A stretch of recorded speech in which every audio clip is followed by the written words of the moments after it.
Ça a toujours été un réel plaisir pour nous de vous savoir très nombreux en train de regarder Miss Chapi Voice Télévision. Bienvenue à toutes et à tous à cette nouvelle session d'information sur votre télé. Les banques sont toujours fermées dans la ville de Goma, au nord Kivu. Une situation qui rend difficile le quotidien des Gomatraciens. Regardez. Cette situation rend la vie intenable, disent quelques habitants de la ville de Goma. Nombre d'entre eux affirment qu'ils ne savent plus comment survivre à cette crise qui serait sans précédent. La reprise lundi 17 février des activités scolaires semble être un élément déclencheur des inquiétudes. Selon plusieurs parents, leurs capacités financières actuelles ne permettent pas de prendre en charge les frais scolaires de leurs enfants. Une affirmation justifiée car ces derniers n'ont aucun accès à leur compte bancaire. Quelques établissements de transfert d'argent par téléphonie mobile qui fonctionnent à Goma appliquent des frais à des taux forfaitaires. Si vous avez quelque chose sur votre compte Mobile Money, les shops exigent 10% de ce que vous voulez retirer et cela s'applique au taux de 25 000 francs congolais pour 10 $, a témoigné un parent. La vie est intenable ici à Goma. Nous sommes en difficulté totale, a-t-il ajouté. Débuté le 27 janvier dernier, ce calvaire des habitants de la ville de Goma va bientôt totaliser un mois, soit 30 jours. La délégation congolaise n'a pas dépensé près d'un demi-million de dollars à Davos, comme cela s'est dit à travers les réseaux sociaux. Ce démenti a été fait le 18 février par les ministres des Mines au cours du briefing presse du ministère de la Communication. Suivez. Oui, voilà. Donc, effectivement, c'est une rumeur qui a circulé et qui a été alimentée, comme vous venez de le dire, par ce poison.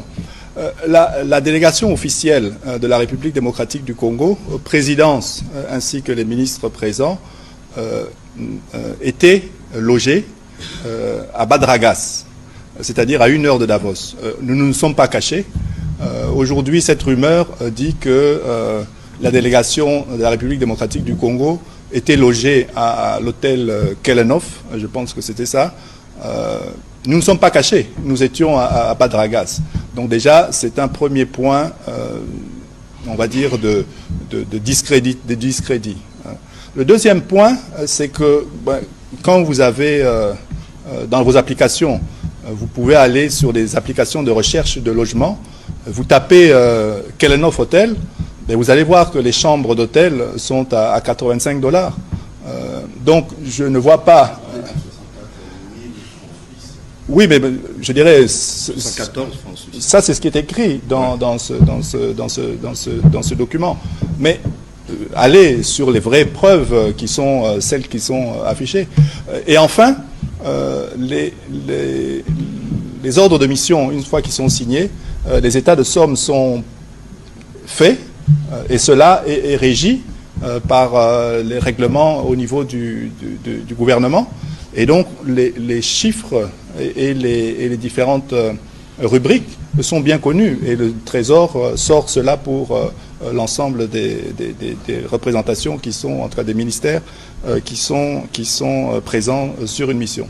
Donc, contrer la désinformation et renforcer l'unité nationale, tel est l'engagement de la première ministre Judith Suminwa qui s'approprie de l'histoire de la guerre en passant par la jeunesse congolaise. Christian Chibaka.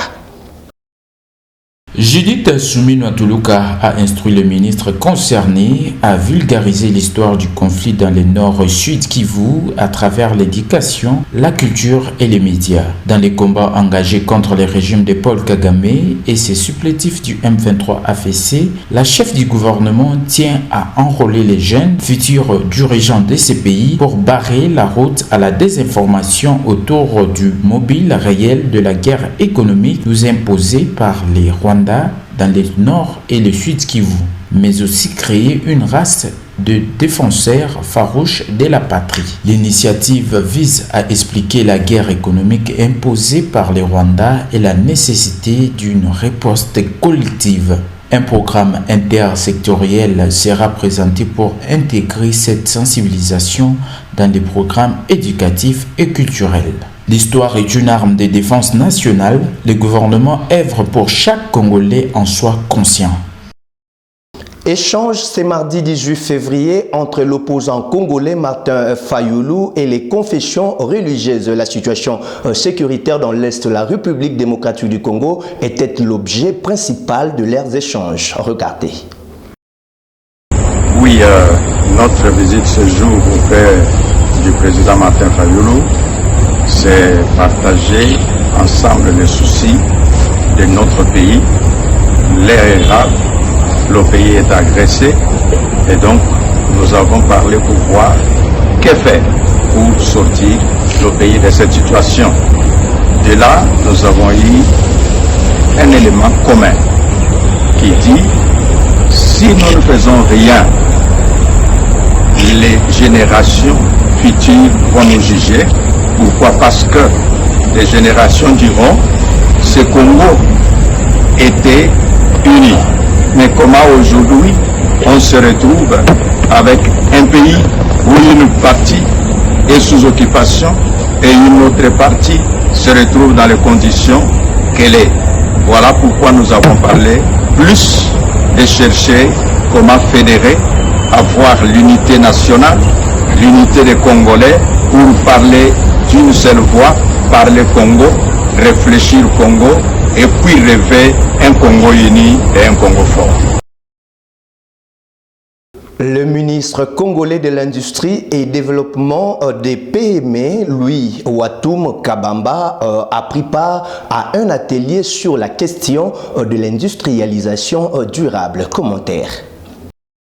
Louis Watoum Kabamba a pris part à un atelier organisé par la Commission économique pour l'Afrique consacré à la question de l'industrialisation durable dans le cadre de la transition énergétique. L'événement axé sur les rôles cruciaux du minerai dans ces processus a offert une plateforme pour discuter des défis et des opportunités liées à la transformation locale de ressources minières. En tant que panéliste, il a apporté son expérience en abordant les enjeux de l'industrialisation dans le contexte de la transition énergétique. Son intervention a permis d'enrichir les débats et de mettre en lumière des stratégies visant à maximiser l'impact des minerais tout en respectant les impératifs environnementaux. Cette discussion a souligné l'importance de concilier développement économique, protection de l'environnement et inclusion sociale afin de garantir une exploitation durable des ressources minières pour un avenir plus vert et équitable.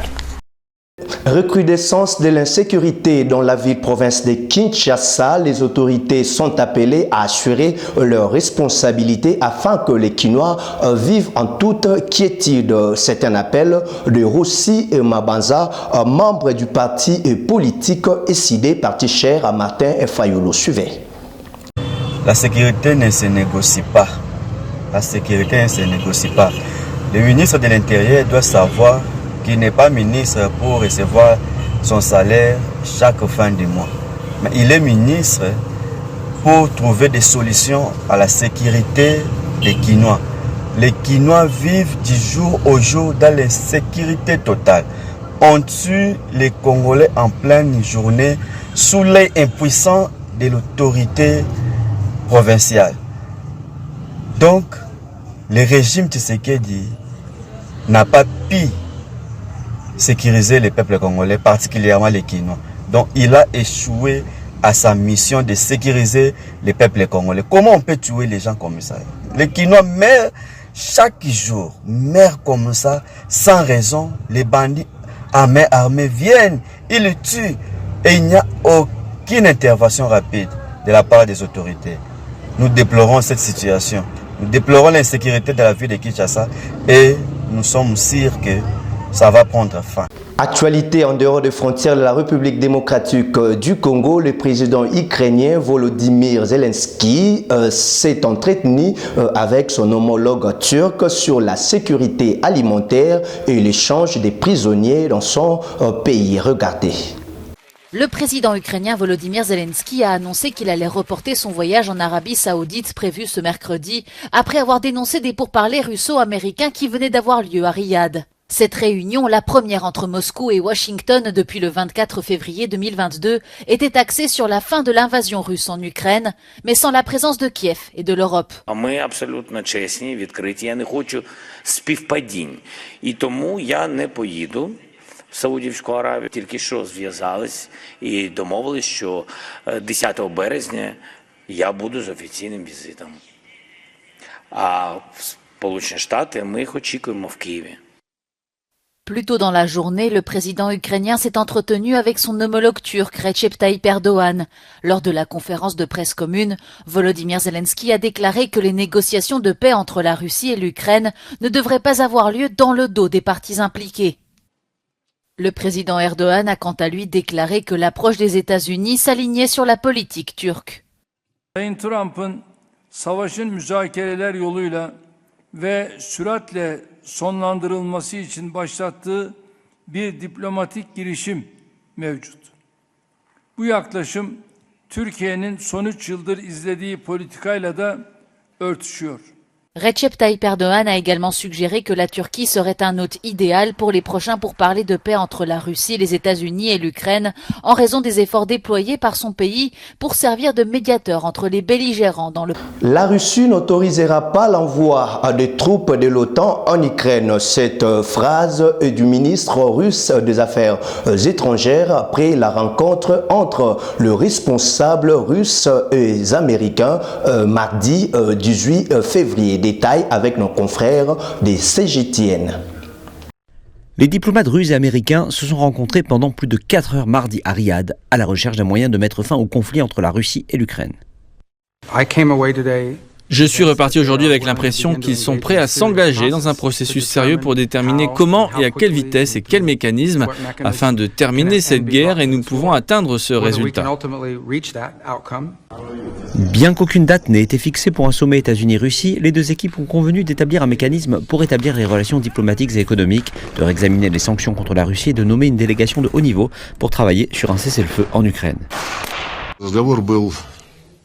La conversation a été très utile, nous ne nous sommes pas contentés d'écouter, nous nous sommes entendus, et j'ai des raisons de croire que les Américains ont pris conscience de notre position. La Russie a insisté pour être autorisée à maintenir des troupes en Ukraine après un cessez-le-feu et répété des appels à ne pas laisser l'Ukraine rejoindre l'alliance de l'OTAN.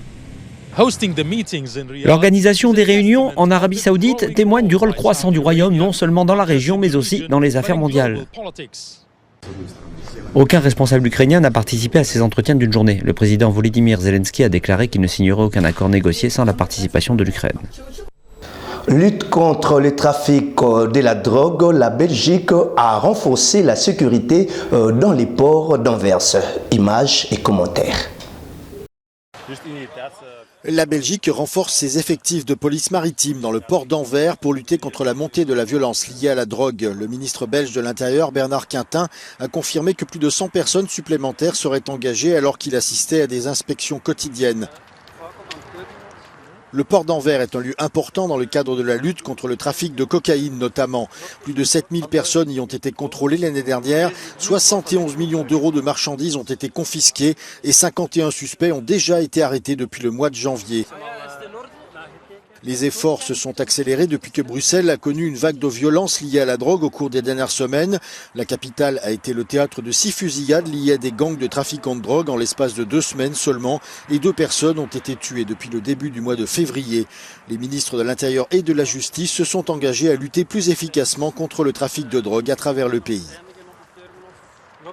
Fin de cette session d'information sur Michapi Voice Télévision. Merci à vous de l'avoir suivi. Merci également à Maurice Molila et Bob Ngango pour avoir réalisé ce journal. Restez branchés sur votre télé car l'actualité continue. Au revoir.